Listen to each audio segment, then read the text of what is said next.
weekend di carnevale per Venezia, nuova ondata di turisti in arrivo, pronto il piano per evitare il caos della scorsa settimana nei trasporti.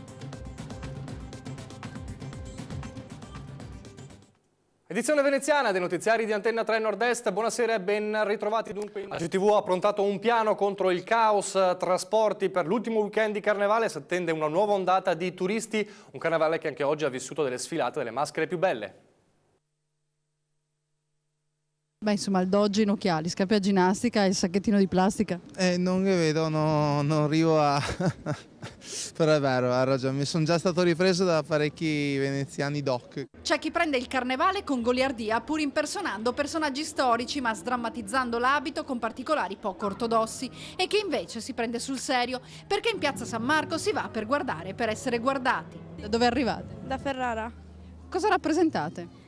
La Dama del Lago, Morgana e Mago Merlino. L'assalto dei turisti nel primo weekend di carnevale ha toccato punte di 160.000 visitatori, chi solo per fotografare e chi per vedere e chi invece per farsi fotografare. Come mai avete scelto questo abbigliamento un po' da pirati dei Caraibi e poi? Per fare qualcosa di colorato, un po' di fantasia. Sono il pirata, lei è mia preda. Per questo weekend ci si prepara al tutto esaurito con tantissimi appuntamenti nel Carnè, sia in piazza San Marco con la sfilata delle maschere e il gran finale e le tante feste nei palazzi privati. Ma il carnevale è di tutti un appuntamento che piace tanto agli stranieri. Ci troviamo di rappresentare lo stile di Vienna. Il carnevale sviluppa la fantasia, l'estro e l'arte anche nell'abbigliarsi. Il tema di quest'anno è Sissi.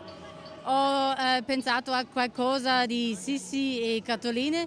Lei è la Catolina della sorella di Sissi, Sissi, e io sono la carta di...